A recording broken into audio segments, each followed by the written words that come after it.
진먼지 진드기는 우리가 알레르기 비염이나 천식 이런 호흡기 알레르기 질환의 원인이 되는 가장 중요한 대표적인 알레르기 원인 물질이 되겠습니다.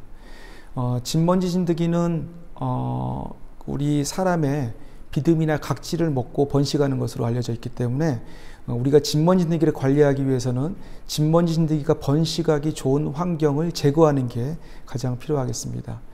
아까 말씀드린 것처럼 진먼지 진드기가 사람의 각질이나 비듬을 먹기 때문에 이러한 각질이나 비듬이 가장 많은 곳이 이불이나 베개와 같은 침구류, 그리고 천소파, 카페트 이러한 물질들이 되겠죠. 카페트는 제거를 하고 천소파는 가죽 소파로 대체하는 것들이 좋고, 우리가 이불이나 베개와 같은 경우에는 어떻게 제거하기가 어렵기 때문에 가장 좋은 방법이 세탁을 자주 하는 건데요. 일반 세탁보다는 좀 뜨거운 55도씨 이상의 더운 물로 세탁하시는 게 더 좋고요.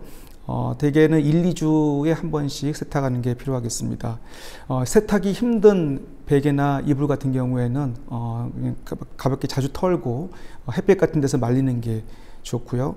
또 진먼지 진드기가 번식하기 좋은 환경은 덥고 습한 환경에서 번식을 잘하는 걸로 되겠습니다. 그래서 가정 환경을 조금 서늘하게 하시고 너무 습하지 않게 관리를 하시는 게 필요하겠고요.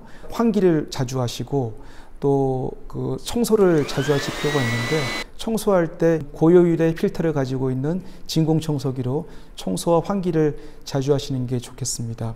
최근에 진먼지 진드기를 제거하는 살충제 같은 것들도 나와 있는데, 이런 살충제는 진먼지 진드기의 번식을 막는 데는 어느 정도 도움이 되겠지만 충체가 그대로 남아 있기 때문에 살충제만 쓰시는 것보다는 세탁이나 이런 것들을 자주, 이불 빨래 같은 거를 자주 하시는 게 더 좋은 방법이 될 수가 있겠고요. 또 진먼지 진드기가 이제 침투를 하지 않도록 생긴 극미세사에 이런 진먼지 커버, 이불이나 베개를 커버하는 커버들이 있는데, 이러한 것들을 사셔서 구비하는 것이 진먼지 진드기의 번식을 막는 데는 어느 정도 도움이 되겠지만 가격이 좀 어느 정도 비싸기 때문에 이런 부분들을 감안하셔서 관리를 하시면 좋을 것 같습니다.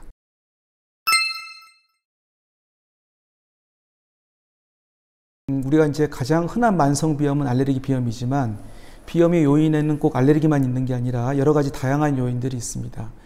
가장 대표적으로 흔한 게 우리가 혈관 운동성 비염이라고 하는 거가 있는데, 이는 주로 이제 알레르기 검사에서 나오지는 않고 대개 이 특징적으로 갑작스러운 온도 변화가 있거나 식사를 할 때 콧물이 많이 나오고 재채기 많이 나오고 이런 게 특징이고, 대개는 좀 나이 드시면서 우리가 자율신경계 이상 때문에 생기는 경우가 많습니다. 그래서 혈관운동성 비염이 있고, 또 알레르기 비염과는 굉장히 유사한데 허상구성 기관지 염증을 가지면서 우리가 알레르기성 비염이 아닌 비알레르기성 비염인 경우가 있습니다. 이런 경우에도 알레르기 검사를 해보면 나오는 게 없죠. 하지만 굉장히 이 비염은 염증 자체가 알레르기 비염과 유사해서 테스트상 나오지는 않고 정확하게 우리 외부의 원인을 확인할 수는 없지만 대개 알레르기 비염과 유사한 치료 방식으로 호전이 되는 경우가 많습니다.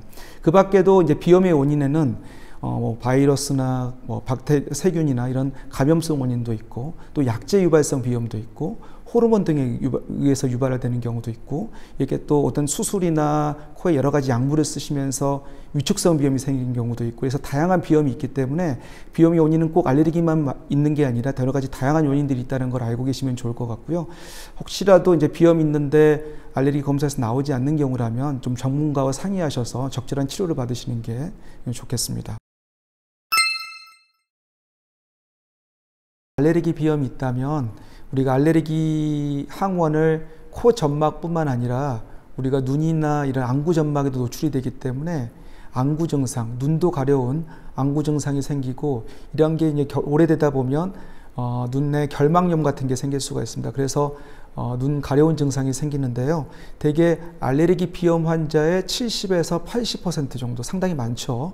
70에서 80% 정도에서 이러한 안구 증상, 알레르기 결막염이 동반될 수 있는 것으로 알려져 있고요. 그렇다 보니까 우리가 이러한 눈이 가려운 증상이 있을 때 비염의 원인으로서 알레르기가 문제가 되고, 이 비염이 알레르기 비염일 가능성이 높겠구나, 이런 진단에 어떤 실마리로서 이용되기도 하겠습니다.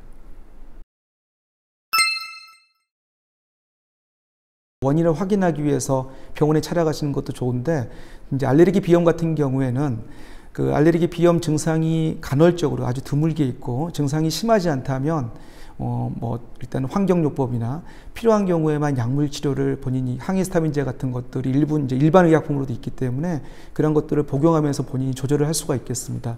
하지만 이제 증상이 심해지는 경우 지속성 알레르기 비염의 기준은 일주일의 절반 이상, 3일 내지 4일 이상이 증상이 있고 이러한 것들이 4주 이상, 한 달 이상 지속되는 비염을 말하는데요. 이렇게 지속성 비염이 있거나 중등증 이상의 심한 비염, 대개는 이제 이러한 기준은 증상 자체가 본인이 매우 그냥 본인이 힘들 정도로 비염 증상이 있다거나 아니면 일상생활 또 뭐 직장생활이나 학업 등의 영향을 많이 받는다거나 수면에 영향을 받을 정도의 심한 비염이 있을 경우에는 병원에 가서 일단 진료를 받아보고 적절한 치료를 하시는 게 필요하겠습니다.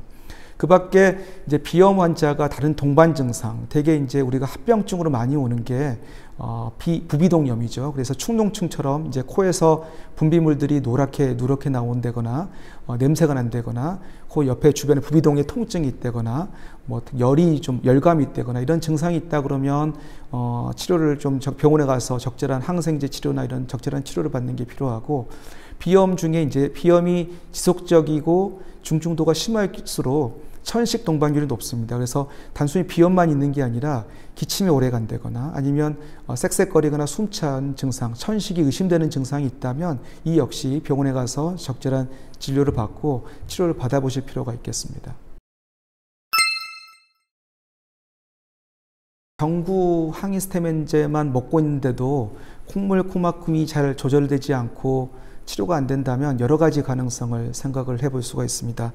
하나는 일단은 원인 진단을 정확히 해야 될 텐데요.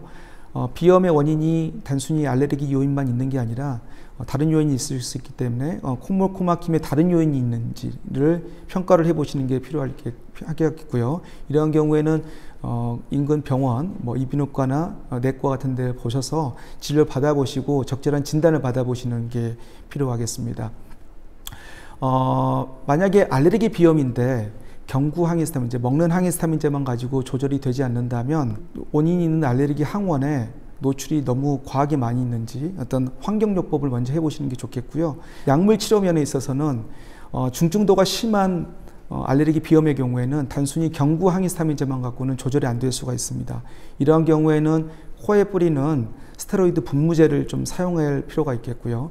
그럼에도 불구하고 콧물이 조절되지 않을 경우에는 코에 뿌리는 항히스타민제의 분비제가 있겠고 스프레이 분무제가 있겠고요.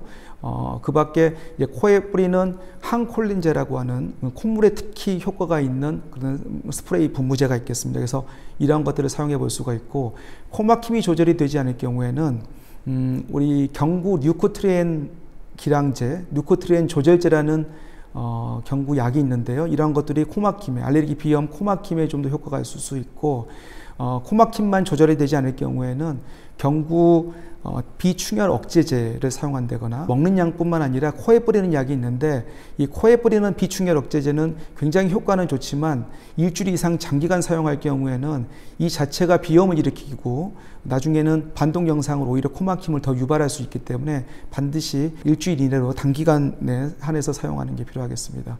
그럼에도 약물 치료나 이런 환경요법에도 콧물, 코막힘이 조절되지 않는다면 면역치료 같은 다른 별도의 치료를 고려해 볼 수가 있겠습니다.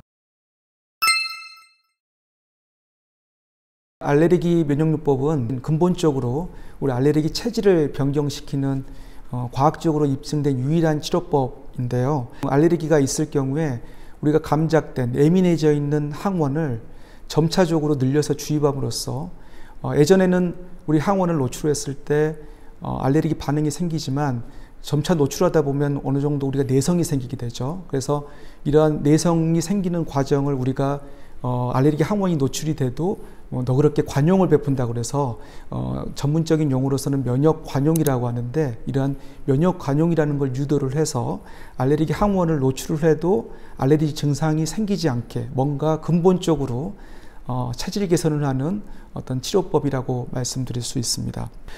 현재 알레르기 면역 치료 요법은 모든 알레르기 질환에서 다 시행을 하는 건 아니고 가장 많이 시행하는 질환이 알레르기 비염, 천식이 되겠습니다.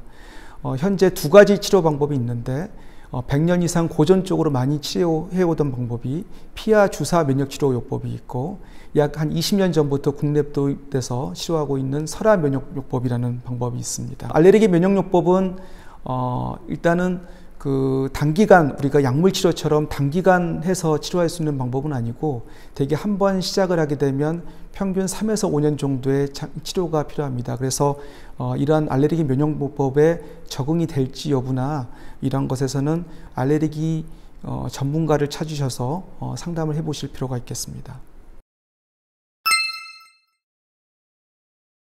면역요법은 알레르기 비염이나 알레르기 천식에서 해볼 수 있는데 모든 알레르기 비염 천식 환자에서 도움이 되는 건 아니고 검사를 해서 진먼지 진드기나 동물털, 꽃가루 등의 어떤 특정 항원에 뚜렷이 IgE 항체가 검출이 되거나 피부 반응 검사에서 양성 반응이 나와서 해당 항원에 감작이 되어 있다는 게 분명히 확인이 되고 또 임상적으로 그런 항원을 노출했을 때 증상이 나빠지는 게 어느 정도 확인이 되는 환자에서 시행을 해볼 수가 있습니다.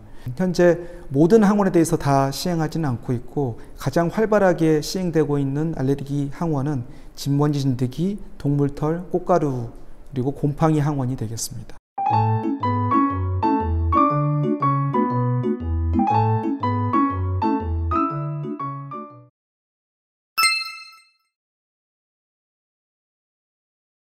진료를 보다 보면 과거부터 문제없이 잘 약을 복용했는데 어느 순간 해당 약에 아나필락시스나 약물 알레르기가 생겨서 병원을 찾아오는 경우들을 많이 볼 수 있고요. 충분히 가능한 시나리오가 되겠습니다.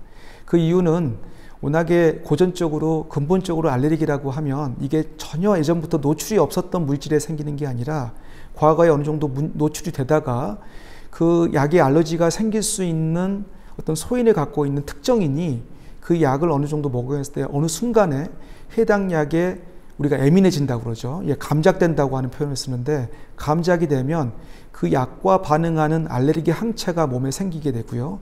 그 항체가 있는 상황에서 약을 다시 재차를 노출하게 되면 알러지 반응, 아나필락시스와 같은 알레르기 반응이 일어날 수 있는 거거든요. 과거에 전혀 문제가 없이 처음 복용했을 때 알러지 반응이 나오는 경우도 있지만 먹다가 어느 순간 예민해져서 생기는 이런 알레르기 반응도 충분히 나올 수 있다는 걸 알고 계시고 이런 경우가 생기더라도 해당 약을 원인 약으로 해서 완전히 배제하기보다는 알레르기 내과 전문 의사를 찾아서 한번 정확한 검사와 평가를 받아보실 필요가 있겠습니다.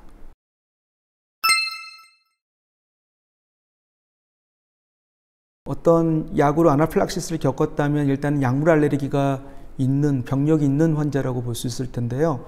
어떤 알레르기 질환이 병력이 있는 경우에 일단 다른 알레르기 질환도 좀 더 잘 생기는 경향은 있지만 일단은 해당 약과 다른 성분의 약이라면 교차 반응이 없다고 우리가 보고 있기 때문에 해당 약과 어떤 구조적으로 화학적으로 다른 성분의 약이라면 약물 알레르기 발생할 가능성은 매우 낮다. 일반적으로 이렇게 볼 수가 있습니다. 환자분들께서 주의해야 될 경우는 그 약과 유사한 화학적이나 어떤 구조적으로 유사한 성분의 약, 같은 비슷한 계열의 약을 주의를 하셔야 되는데 예를 들어서 세파로스포린, 세파 항생제라고 하는 어떤 항생제 성분의 알레르기가 있다면 그거와 구조적으로 유사한 다른 세파 항생제에도 교차 반응이라고 하는 교차 반응이 있을 수 있기 때문에 이런 구조적으로 유사한 성분의 약들은 주의가 필요하고요. 그런 어떤 약들을 피해야 될지 그런 부분들은 이 역시 약물 알레르기 전문가와 상담을 해서 정확하게 진단을 받고 상담을 받으실 필요가 있겠습니다.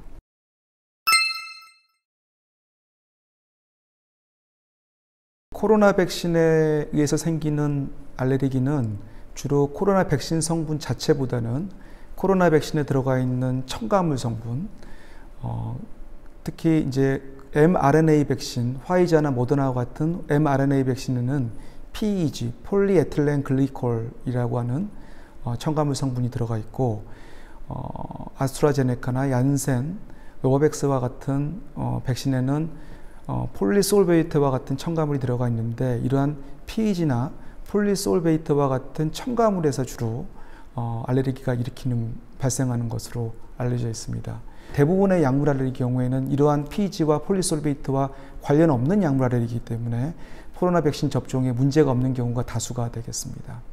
그래서 환자분들께서 주의를 해야 되는 경우는 아까 말씀드렸던 PEG나 폴리솔베이트와 같은 첨가물의 알러지가 기존에 정확하게 진단된 경우, 또는 약물 첨가물에 알러지가 의심되는 약물 알레르기 병력이 있는 경우, 다약제 약물 알레르기 병력이 있는 경우에는 좀 주의가 필요하고요. 정확한 평가는 알레르기 전문가를 찾아서 확인해 보시고 상담해 보시고 난 다음에 환자분들께서 백신 접종이 가능할지 상의해 보시는 필요가 있겠습니다.